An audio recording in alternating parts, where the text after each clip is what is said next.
Estados Unidos es bueno, estábamos en Nigeria, que es el 10, Kazajistán el 11, Estados Unidos el 12,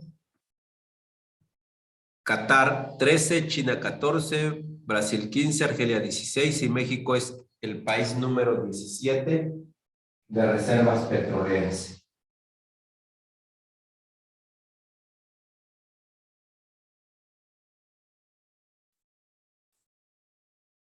Ahí igual que ahí pusieron la lista para llegar hasta México.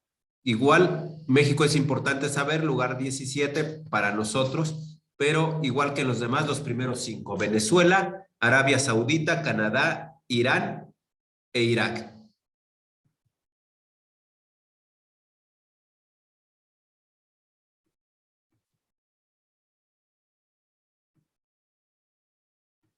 Ahora, esas son las reservas. Ahora, los mayores productores de petróleo: el primer lugar, Estados Unidos; el segundo, Arabia Saudita; el tercero, Rusia; el cuarto, Canadá; el quinto, Irak.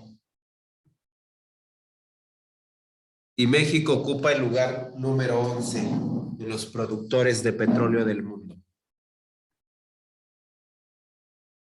Distribución de minerales en México. El oro: Sonora, Chihuahua y Guerrero son los tres principales. Sonora, Chihuahua y Guerrero. La plata: Zacatecas, Chihuahua y Durango. El cobre: Sonora, Zacatecas y San Luis Potosí. Molibdeno en Sonora.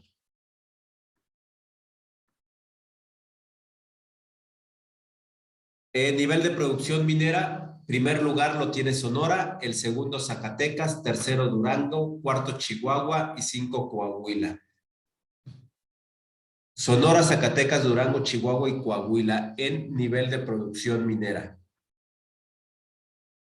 Minerales en los que destaca México a nivel mundial: plata, que es el número 1, el número 2 en fluorita y celestina, el número 3 en bismuto, el número 5 en molibdeno, el número 6 en zinc y plomo, el número 7 en cobre y cadmio y el número 8 en oro. Esos son minerales en los que México destaca en la producción mundial.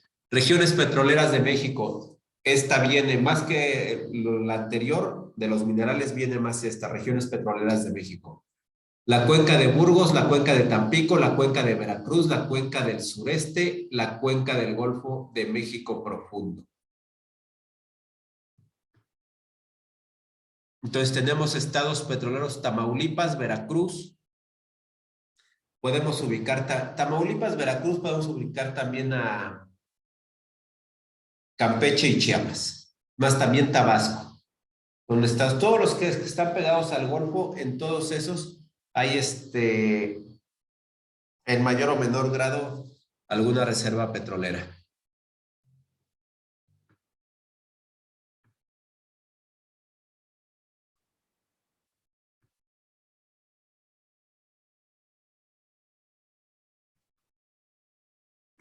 Tenemos Cuenca Tampico-Misantla, que es obviamente en Tamaulipas; cuenca de Burgos, que está en Tamaulipas. Tenemos después la cuenca de Veracruz acá abajo, las cuencas del sureste, que están acá Campeche, Yucatán, Quintana Roo. Y aunque Chiapas no está pegada al Golfo, también en Chiapas hay alguna actividad petrolera.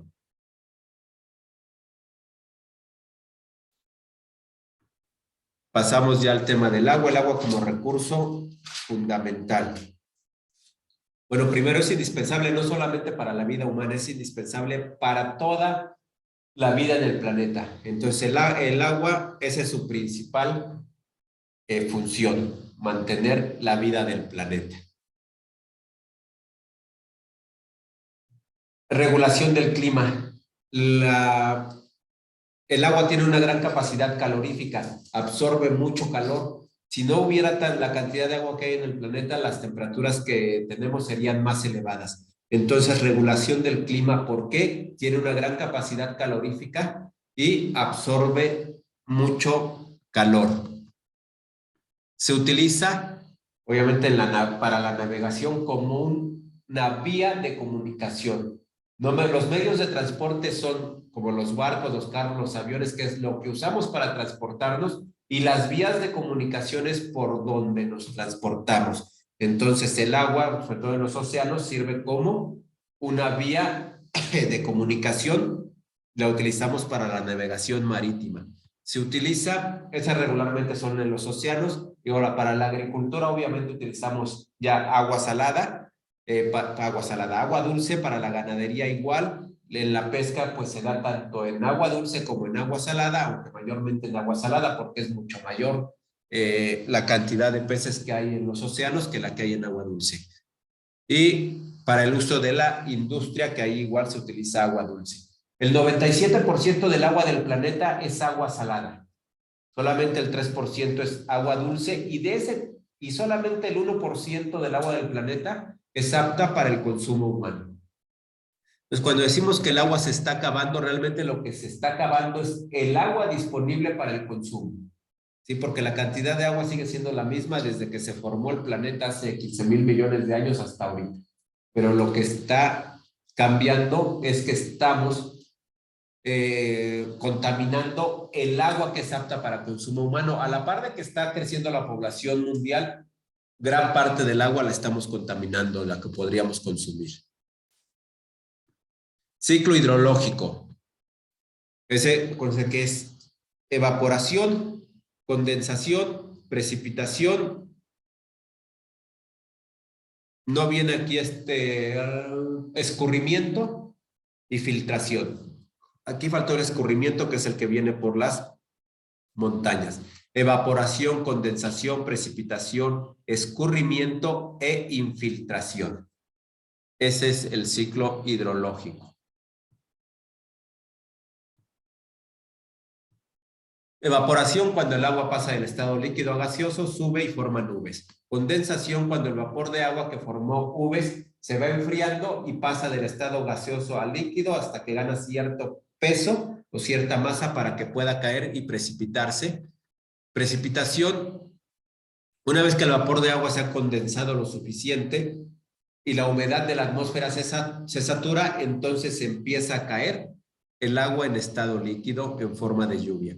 Escurrimiento o infiltración. No es lo mismo, ahí que poner escurrimiento o infiltración está mal. Una cosa es el escurrimiento y otra cosa es la infiltración. El escurrimiento es cuando viene bajando a través de las montañas, de las zonas altas, viene bajando hacia las zonas bajas para formar, y ahí se forman los cauces de los ríos, ¿no?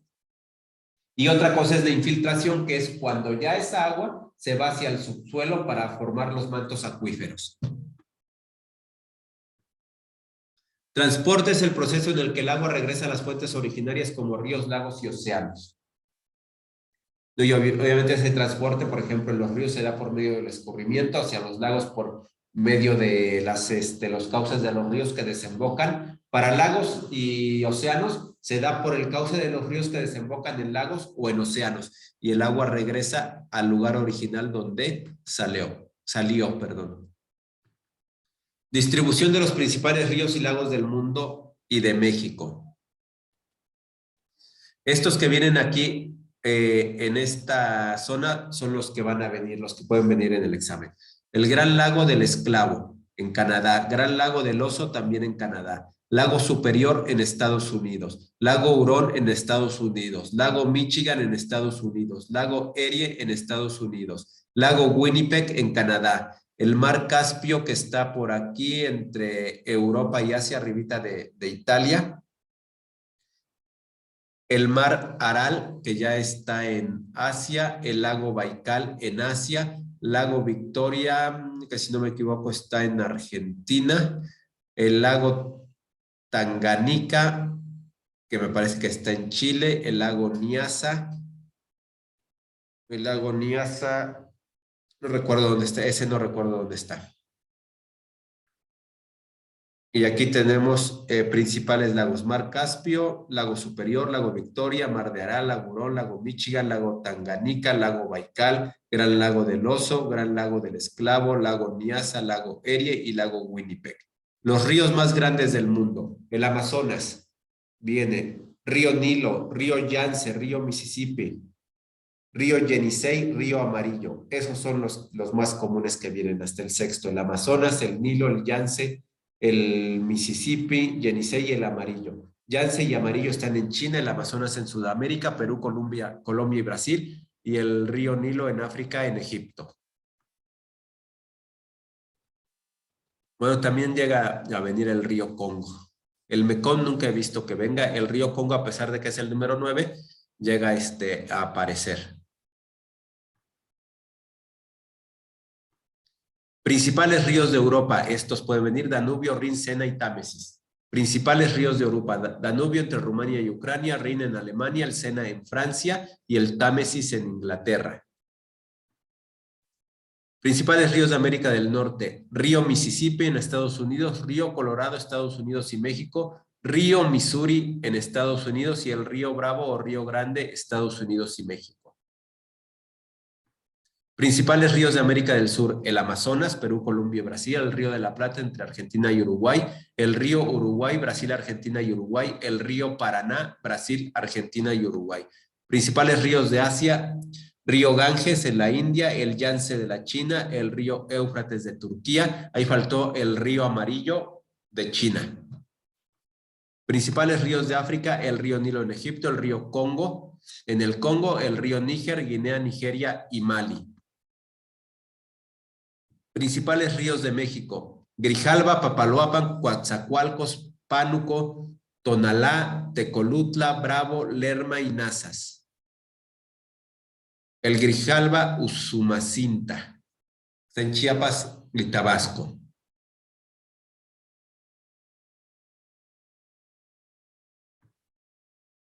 Ríos que sirven como frontera en México: el Suchiate, que no viene ahí entre los principales, sirve de frontera con Belice y Guatemala, y el río Bravo, que sirve de frontera con Estados Unidos.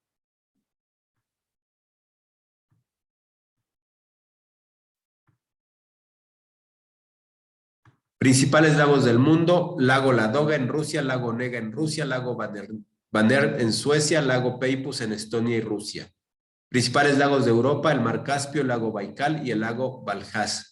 Lagos de África: los principales: el lago Victoria, el lago Tanganica y el lago Malawi.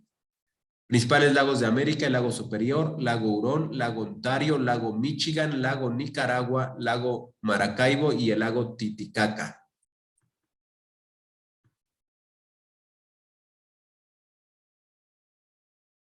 Principales lagos en México: el lago de Chapala, el lago de Cuitzeo, el lago de Pátzcuaro, el lago de Yuriria, la laguna de Catemaco y el lago de Arareco.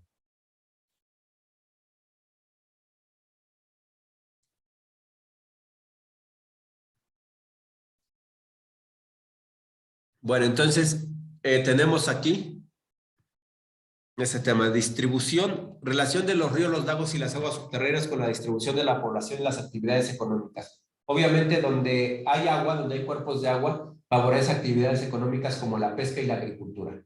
Si hay agua salada, si son cuerpos de agua salada, obviamente lo que se favorece es a la pesca. Y eso, en los lugares donde se puede practicar la pesca, pues hay poblaciones que se asientan ahí para llevar a cabo esa actividad económica. Donde hay agua dulce, los asentamientos que se dan son asentamientos que se dedican a actividades como la agricultura, donde tienen ahí el agua para poder llevar a cabo esas actividades. Entonces, en la distribución de la población está en algún sentido determinada por la cantidad de agua que haya en cada lugar, ya sea agua dulce o agua salada. Actividades relacionadas donde hay agua: la pesca, transportación marítima, agricultura de riego, construcción de centrales hidroeléctricas. Son algunas actividades económicas relacionadas con los cuerpos de agua.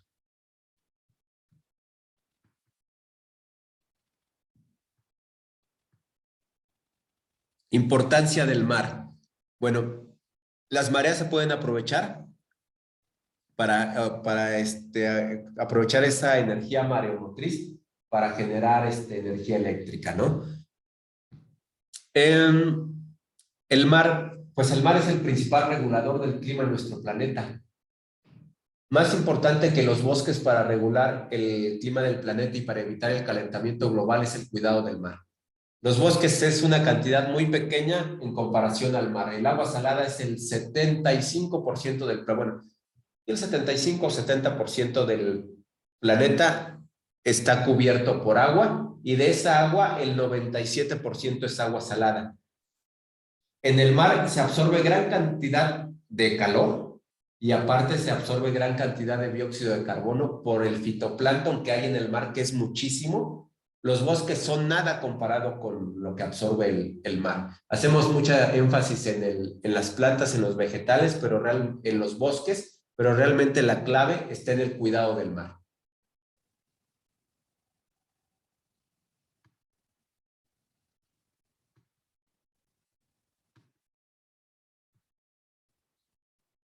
Bueno, uno representa en la vida no nada más del ser humano, sino de todos. Es la fuente principal del ciclo hidrológico el mar. Es donde hay la mayor cantidad de agua, por lo tanto es donde más agua se evapora para que dé inicio el ciclo hidrológico. Hay pesca en él, hay transporte marítimo en él. En el mar están las mayores reservas de petróleo. Bueno, tomamos en cuenta que el petróleo es un combustible fósil que se da a través de la descomposición durante millones de años de seres vivos que murieron y la mayor parte de la superficie del planeta está cubierto por el mar, pues es lógico suponer que la mayor parte de petróleo está ahí en el fondo del mar. Creación de centrales eléctricas impulsadas por las olas. Entonces son algunas de actividades relacionadas a la importancia que tiene el mar. Las corrientes marinas distribuyen el calor. Las aguas frías llegan de los polos y las aguas calientes que se generan en el Ecuador. Entonces, las corrientes marinas van llevando agua de distintas temperaturas de un lugar a otro. Entonces, hacen que el calor de la tierra se distribuya y que no se acumule en un solo lugar tanto frío o tanto calor a través de las corrientes marinas que van distribuyendo el calor.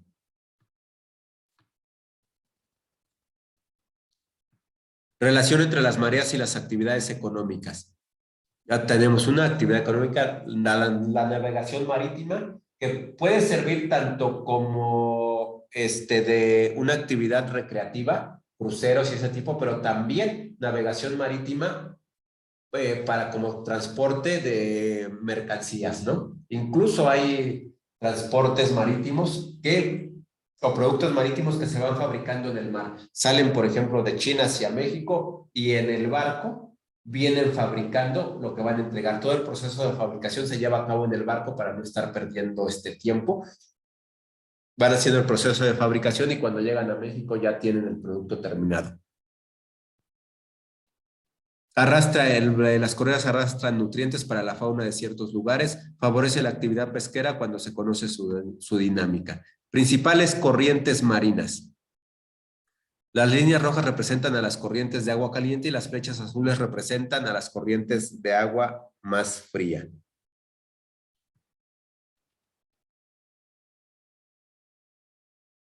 No recuerdo ninguna pregunta donde sí pregunten acerca de las corrientes marinas, sus nombres o algo así. No recuerdo ninguna.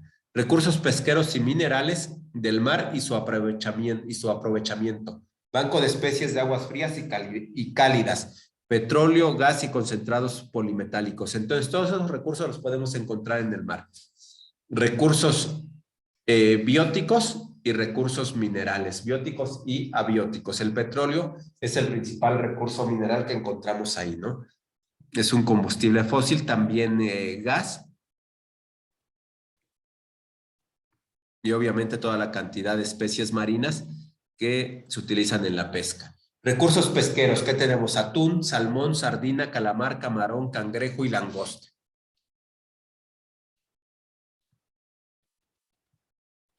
Estos productos obviamente se transforman en varias, desde que los consumimos directamente como alimento, como su transformación en harinas y aceites, ¿no? Recursos minerales del mar, metales preciosos, oro, plata, cobre, cobalto y zinc. Banco de especies de aguas frías, salmón, bacalao, arenques, trucha. Banco de especies de aguas cálidas, sardina, atún, caballa, listado y estornino. Petróleo, gas y concentrados polimetálicos. El petróleo, donde hay petróleo siempre hay gas. siempre cuando se extrae un pozo, se está cavando un pozo petrolero, lo primero que sale es gas. Muchas veces ese gas solamente se quema, no se aprovecha. Otras veces sí, se le hace una tubería, se entuba y se utiliza para el servicio y para doméstico, para diferentes actividades industriales, pero gran parte del gas que sale cuando se cava un pozo petrolero se quema ahí directamente, sin darle ningún uso.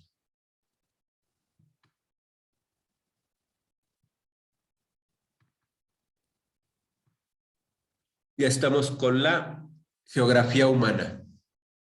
Es la segunda parte de o una parte muy importante de la geografía. En la geografía humana ya vemos aspectos relacionados con la actividad humana. Hablamos de la interacción de los seres humanos con el espacio geográfico. Recuerden, es más, si no hay actividad humana en un espacio, ese espacio no se considera espacio geográfico. El espacio geográfico es aquel donde el ser humano interactúa con la naturaleza.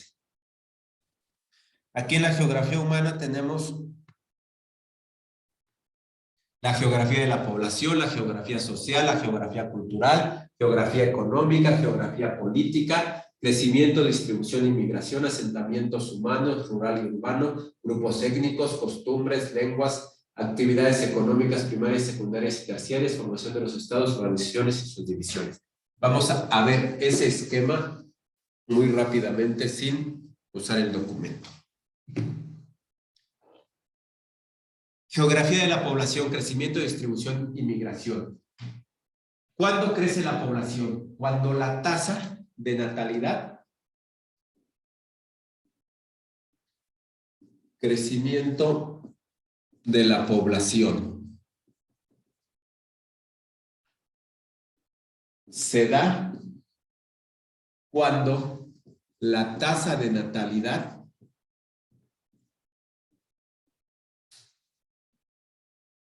supera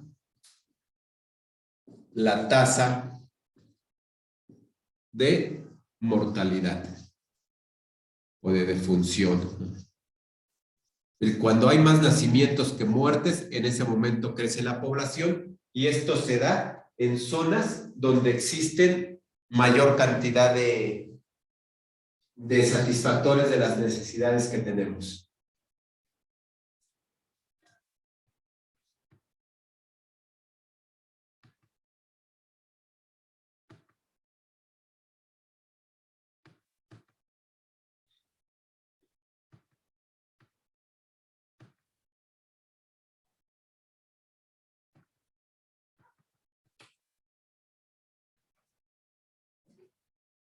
Ese documento está mal porque estamos en geografía humana y sigue con lo físico. Pero encontramos algo que es común que venga en el examen. Clasificación de los climas. Eso lo vamos a ver. Ahorita seguimos con la geografía humana. Clasificación de los climas.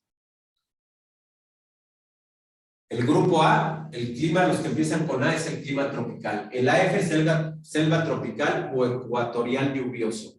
AM, tropical monzónico o subecuatorial. AW, diagonal AS, tropical de sabana o tropical húmedo seco. Obviamente en todos esos hace calor. Las temperaturas son elevadas, pero no tanto como para no permitir la actividad de una gran variedad de seres vivos. Grupo B, el grupo B pertenece al clima seco, BW, árido o desértico, BS, semiárido o estepa. Grupo C es el templado.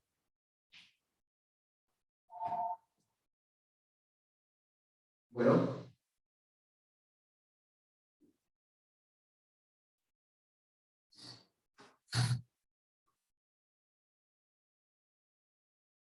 Sí, díganme.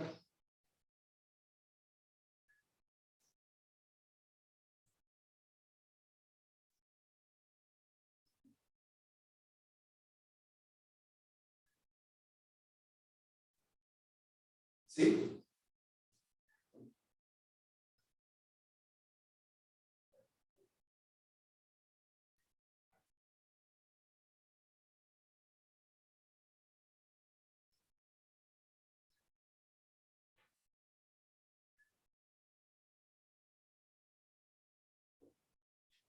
Ayer me hicieron la visita virtual.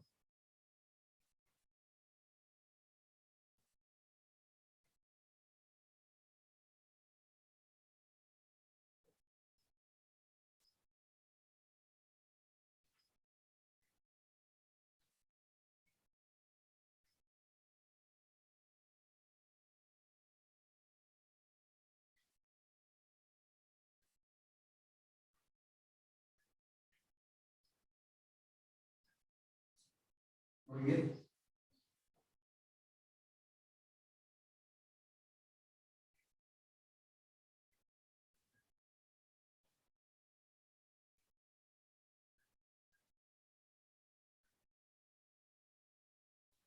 No, no ninguna.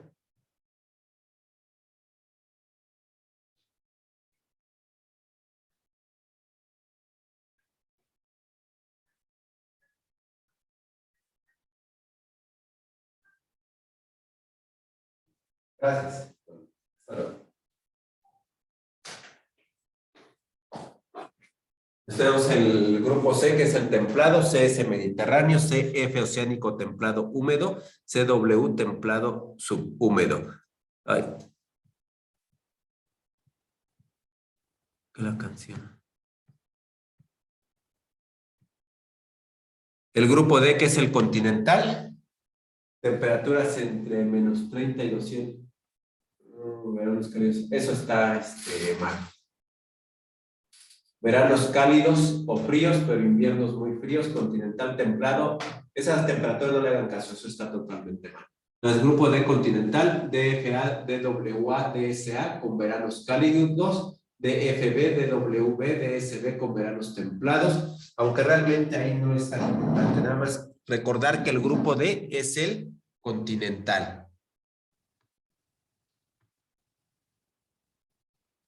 Grupo E, que es el polar. Ahí sí podemos decir que la temperatura varía entre menos 70 y 10 grados centígrados. Ese sí es correcto. Siempre hace frío, incluso en el verano. El ET es de la tundra, el EF gélido o glacial. Climas terrestres, ahí tenemos tropical, seco, templado, continental y polar. Son los climas terrestres que tenemos y es la clasificación de Köppen. Regiones naturales, clasificación general es sabana, bosque, desierto, tundra, pradera, selva, región ecuatorial y región mediterránea.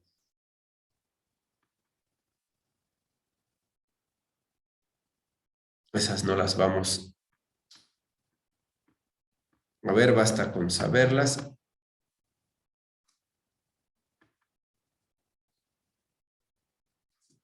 No viene según venía ya la geografía humana.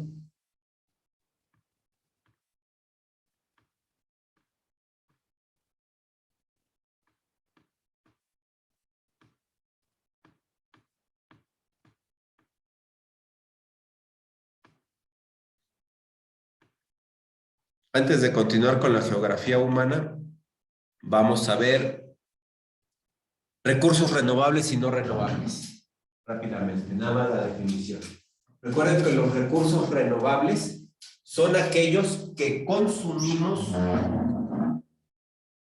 a un ritmo menor del que se reproducen, del que se regeneran. Son recursos renovables, son aquellos que consumimos a un ritmo menor del que necesitan para recuperarse. Esos son los recursos renovables. Los recursos no renovables son aquellos que consumimos a un ritmo mayor del que necesitan para recuperarse.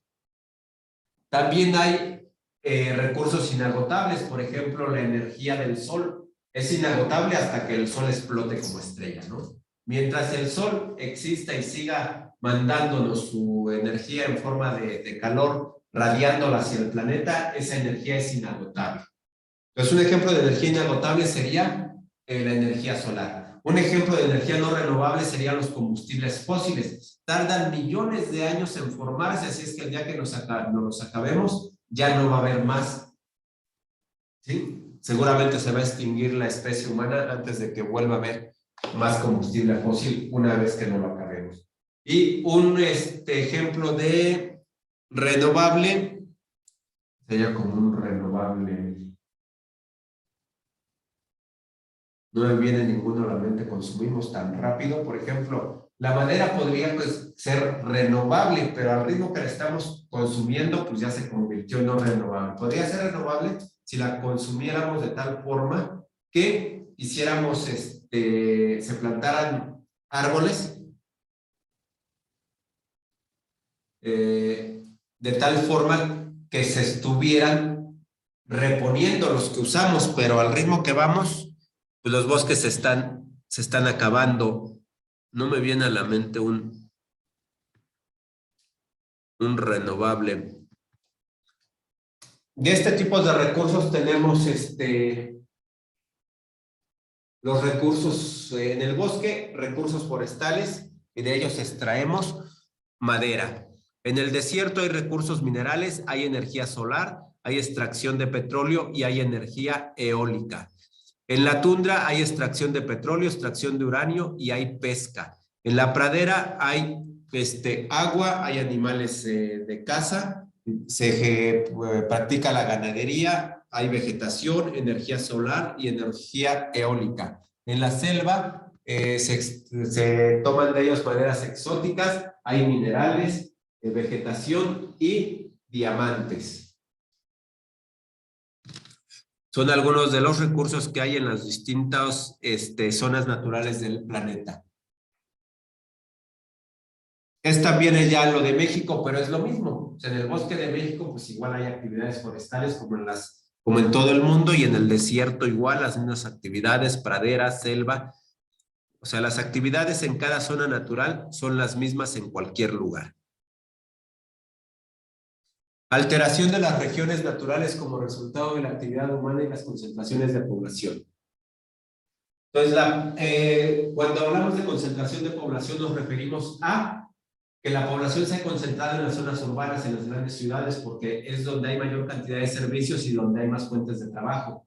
Pero esa concentración en esas zonas ha propiciado un crecimiento de población tan acelerado y una emisión de contaminantes hacia el planeta muy grande, lo que está ocasionando que estemos acelerando el cambio climático. Los cambios climáticos en el planeta siempre han existido y siempre se han dado, pero el que estamos viviendo cuenta con la participación del hombre, con esa gran actividad industrial, donde hay una gran emisión de contaminantes hacia el ambiente. Uno de ellos, el dióxido de carbono, que aunque el dióxido de carbono existe de manera natural en el planeta y es parte del proceso necesario para la vida, nosotros lo estamos generando de una manera que quienes utilizan el dióxido de carbono para transformarlo no alcanzan a captarlo todo. Entonces, parte de ese dióxido de carbono se está acumulando en la atmósfera terrestre y está ocasionando que la temperatura promedio del planeta se eleve.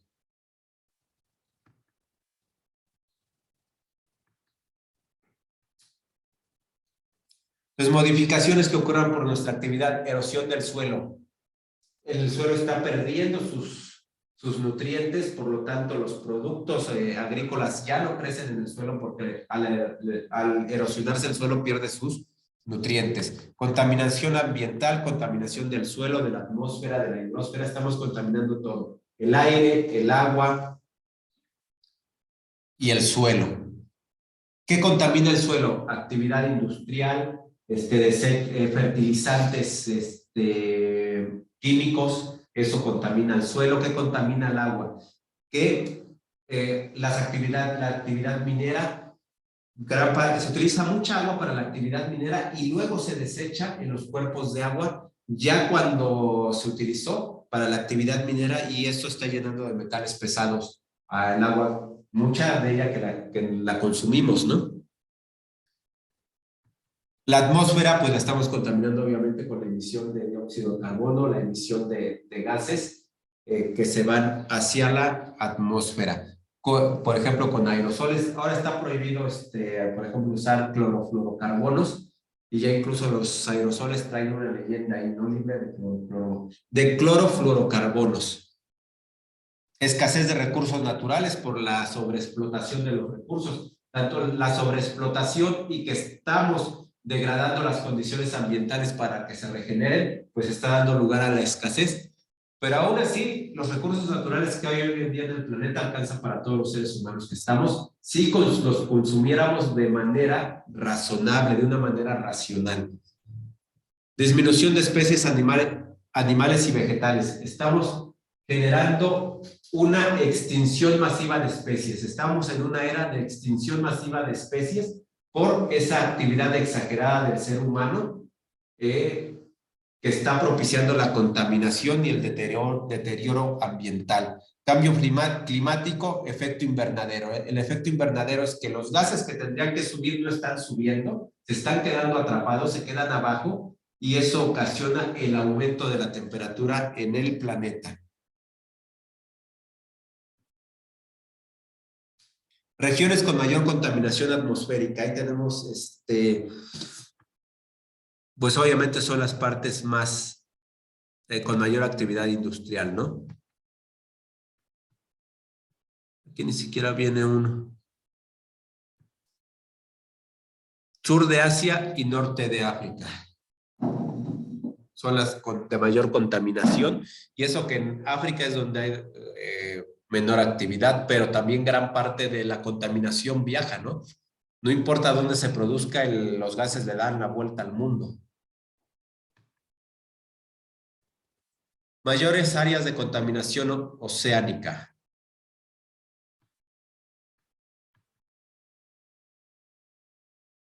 Y hay residuos plásticos en el mar, que ya prácticamente hay islas de plástico en el mar, ¿no?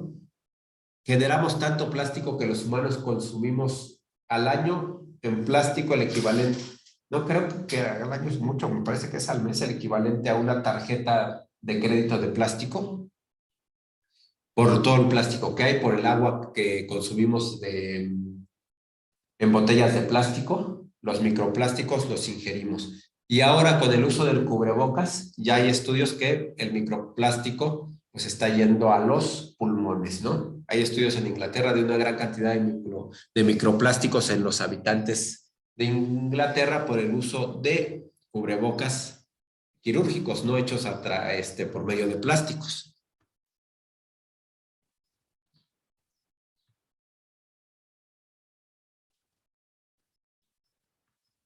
Regiones con poca escasez de agua. Canadá tiene el 25% de agua disponible para el consumo en el mundo.